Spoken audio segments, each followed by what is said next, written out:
Hey guys, welcome to my channel. तो आज मैं लेके आया हूँ क्लास 10 का मैथ का 6 चैप्टर जिसका नाम है त्रिभुज, और उसमें हम लोग प्रमेय 6.5 का सॉल्यूशन करेंगे। तो गाइस, जैसा कि आप लोग जानते हैं कि कोई भी थ्योरम को प्रूव करने से पहले हम लोग को 5 स्टेप आना चाहिए। उसमें सबसे पहला स्टेप है माना कि, सेकंड स्टेप है सिद्ध करना है कि, थर्ड स्टेप है रचना, फोर्थ है प्रमाण, और लास्ट जो है प्रूफ।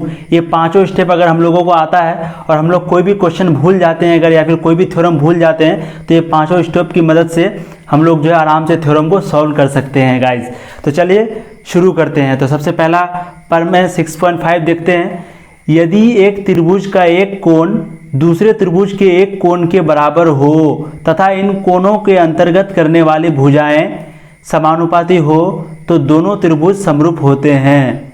यानी यहाँ पर दिया हुआ है कि यदि एक त्रिभुज का एक कोण दूसरे त्रिभुज, जैसे कि दो त्रिभुज है जिसमें एक त्रिभुज का एक कोण, जैसे मान लेते हैं ये कोण एक त्रिभुज के एक कोण के बराबर हो, यानी दूसरे त्रिभुज के एक कोण के बराबर हो, यानी मान लेते हैं कोण, इसको मान लेते हैं ए, तो कोण ए बराबर कोण डी ये दिया हुआ है। उसके बाद हम लोग को दिया हुआ तथा इन कोणों के अंतर्गत करने वाली भुजाएं, यानी ये कोणों को अलग करने वाली भुजाएं, तो ये भुजा, इस कोण को ये भुजा, इस कोण को ये भुजा, तो इस कोणों को अंतर्गत करने वाली भुजाएं समानुपाती हो, यानी ये समानुपाती, ये समानुपाती, ये समानुपाती, ये समानुपाती, ये समानुपाती, ये समानुपाती, यानी ये बटा ये बराबर, ये बटा ये बटा ये बराबर, ये बटा ये। तो हम लोग ये लिख सकते हैं, ठीक है गाइज। तो भुजाएं समानुपाती हो तो दोनों त्रिभुज समरूप होते हैं। तो हम लोग को यहाँ पर फिर से दिखाना है कि दोनों त्रिभुज समरूप हैं, वही हम लोग को दिखाना। तो सबसे पहला स्टेप हम लोग का क्या है, माना कि। तो सॉल्यूशन लिखते हैं। सबसे पहला स्टेप लिखते हैं माना कि ABC तथा DEF दो त्रिभुज है। माना कि ABC तथा DEF दो त्रिभुज है जिसमें दिया हुआ है, जिसमें दिया है AB बाई DE बराबर AC बाई DF। हम लोग ये कैसे निकाले, तो क्योंकि यहाँ पर दिया हुआ था समानुपाती है, ठीक है गाइज, समानुपाती हो, तो यहाँ पर ये दिया हुआ इसलिए हम लोग AB बाई D बराबर AC बाई DF लिख सकते हैं, ठीक। तो दिया हुआ है AB बाई D बराबर AC बाई DF तथा, या फिर और भी एक चीज़ दिया हुआ, क्या दिया हुआ है, कोण A बराबर है कोण किसका, D का, यानी कोण A बराबर कोण D है, ठीक है गाइज। तो कोण A बराबर कोण D है। तो अब हम लोग सेकंड स्टेप में आते हैं, सिद्ध करना है कि। सिद्ध करना को हम लोग को जो है शुरू से ही लिखना है, स्टार्टिंग से ही। तो सिद्ध करना है कि त्रिभुज ABC समरूप है त्रिभुज DEF का। यही हम लोग को जो है सिद्ध करना है कि त्रिभुज ABC समरूप त्रिभुज DEF है। तो सबसे फर्स्ट स्टेप हो गया, सेकंड स्टेप हो गया। अब थर्ड स्टेप क्या है, रचना। तो रचना है जिसको इंग्लिश में हम लोग कंस्ट्रक्शन भी कहते हैं। तो रचना में हम लोग लिखेंगे त्रिभुज DEF में, फिर से हम लोग वही चीज़ लिखने वाले हैं जो पर मैं 6.3 और 4 में किए हैं, कि इसी त्रिभुज के बराबर एक त्रिभुज यहाँ पर जो है काटेंगे या फिर खींचेंगे, ठीक है गाइस। तो त्रिभुज DEF में AB बराबर, कोई पॉइंट यहाँ पर ले लेते हैं M और यहाँ पर ले लेते हैं N, ठीक है गाइस, यहाँ पर M यहाँ पर N, कोई पॉइंट ले लिए यहाँ पर M और N। तो त्रिभुज DEF में AB बराबर DM तथा AC बराबर DN। काट कर हम लोगों ने काटा, तो काट कर MN को मिलाया, MN को मिलाया, यानी इतना बराबर इतना, इतना बराबर इतना को काट कर M और N जो है इस पॉइंट को, इस भुजा को मिलाया काट कर, ठीक है गाइस। तो ये हम लोग का रचना हो गया। अब हम लोग का थर्ड स्टेप है प्रमाण। अब हम लोग प्रमाण में सबसे पहले त्रिभुज में जाएंगे। कौन सा त्रिभुज में बात करेंगे, त्रिभुज ABC और DMN में। त्रिभुज ये छोटा वाला दोनों त्रिभुज पर अब हम लोग बात करेंगे। तो त्रिभुज ABC तथा त्रिभुज DMN में। तो त्रिभुज DMN में क्या है, AB बराबर DM, कहाँ से हुआ ये, AB बराबर DM, तो हम लोगों ने भी रचना से देखा क्योंकि हम लोग उतना ही खींचे हैं, रचना से। फिर कोण ए बराबर कोण डी, ये तो दिया हुआ क्वेश्चन में कि ये कोण बराबर हो, ठीक है, दिया है। फिर लास्ट में क्या आता है हम लोग का, ए सी बराबर डी एन, जो हम लोग दूसरा भुजा काटे हैं, ए सी बराबर डी एन। ये कहाँ से आया, तो ये भी क्योंकि हम ही लोगों ने काटा है तो रचना से लिख देते हैं, रचना से।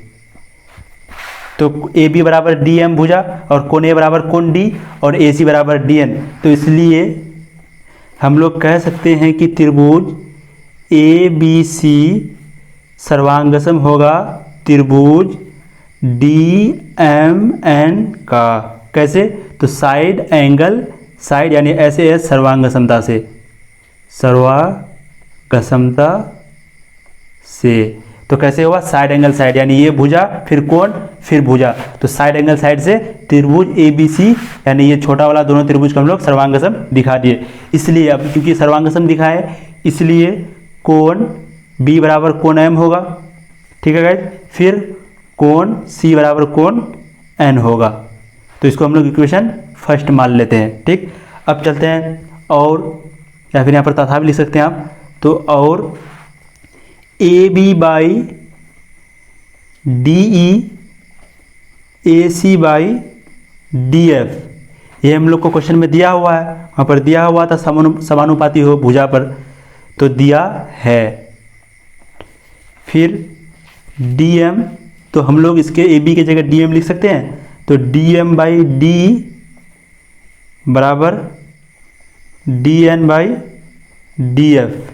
क्यों, क्योंकि ए बी बराबर डी एम और ए सी बराबर डी एन, तो क्योंकि ए बी बराबर डी एम है और ए सी बराबर डी एन है, इसलिए हम लोग डी एम बाई डी बराबर D N by D F लिख सकते हैं। इसलिए अगर हम लोग इसको एक से दोनों तरफ घटाएं तो कुछ हो सकता है, जैसे आपके पास 10 रुपया है, 10 में है, मेरे पास भी 10 रुपया, आपके पास भी 10 रुपया, और आप भी 1 रुपया घटाए, मैं भी 1 रुपया घटाए, तो दोनों के पास 9 बराबर 9, यानी 9 रुपया करके ही हुआ। तो हम लोग यहाँ पर क्या करेंगे, घटाएंगे,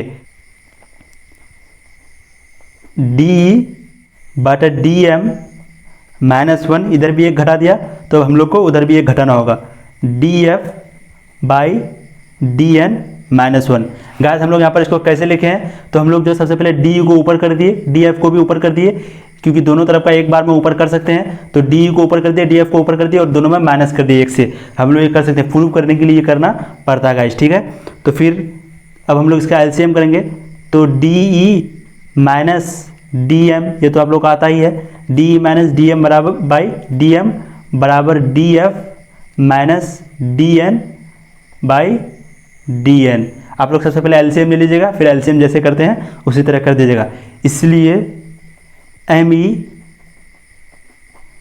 बाय, नीचे में डी एम था, डी एम बराबर N F by D N. तो ये कहाँ से आया, तो हम लोग ध्यान से देखेंगे फिर से, डी ये पूरा भुजा है डी, तो डी माइनस डी एम, तो डी एम आपका, तो डी में डी एम घटा देंगे तो ये क्या बचेगा, एम ई बचेगा, तो हम लोग यहाँ पर एम ई लिखे हैं।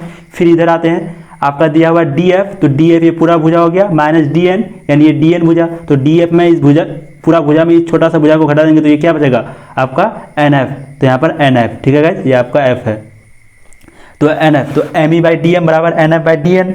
यहाँ तक तो हम लोग बिल्कुल आ गए। फिर लिखते हैं, इसलिए फिर हम लोग इसको जो ऊपर कर देंगे, दोनों नीचे वाला को ऊपर कर देंगे, तो D M by M E बराबर हो गया आपका D N by N F. ये प्रूव करने के लिए हम लोग को करना पड़ता है गाइस, ठीक है। फिर इसलिए एम एन समांतर होगा किसका, ई एफ का। कैसे, एम एन समांतर ई एफ होगा, क्योंकि D M by M E बराबर D N by N F है, यानी D M by M E बराबर D N by N F. ये कौन सा प्रमेय से है, तो थेल्स प्रमेय के विलोम से, ठीक है गाइस। तो हम लोग यहाँ पर लिख देंगे कि ये कैसे हुआ, तो थेल्स प्रमेय के विलोम से, थेल्स प्रमेय के विलोम से हम लोग कह सकते हैं कि एम एन समांतर ई एफ हुआ, तो थेल्स प्रमेय के विलोम से। फिर इसलिए हम लोग यहाँ पर लिख सकते हैं, इसलिए कोण एम बराबर कोण ई तथा कोण एन बराबर कोण एफ, यानी इस कोण को, यानी एम को ई के बराबर कर सकते हैं और एन को एफ के बराबर। कैसे, क्योंकि ये दोनों समांतर हम लोग प्रूफ कर चुके हैं, एम एन समांतर ई एफ जो हम लोग यहाँ पर प्रूफ कर चुके हैं, इसलिए कोण एम बराबर ई, कोण एन बराबर एफ। कैसे, तो यहाँ पर लिख देंगे रीजन दे देंगे संगत कोण, संगत कोण। ठीक है गाइज, आप लोग जो फ्रेश कॉपी बनाइएगा जिसमें आप लोग को ये पूरा समझ में आए। ठीक है, और आप लोग जो है रिपीट 1-2 बार कर लीजिएगा। फिर यहाँ पर इसको हम लोग मान लेते हैं समीकरण 2। तो समीकरण 1 क्या माने थे, तो समीकरण 1 माने थे यहाँ पर कोण बी बराबर कोण एम, कोण सी बराबर कोण एन, और समीकरण 2 निकला कोण एम बराबर कोण ई, कोण एन बराबर एफ। इसलिए समीकरण 1 तथा 2 से हम लोग लिखेंगे समीकरण 1 तथा 2 से, समीकरण 1 तथा 2 से क्या है, क्योंकि कोण बी बराबर कोण ई, फिर कोण सी बराबर कोण एफ तथा कोण ए बराबर कोण डी, इसलिए त्रिभुज ए बी सी समरूप होगा त्रिभुज डी ई एफ का। कैसे, तो एंगल एंगल एंगल समरूपता से,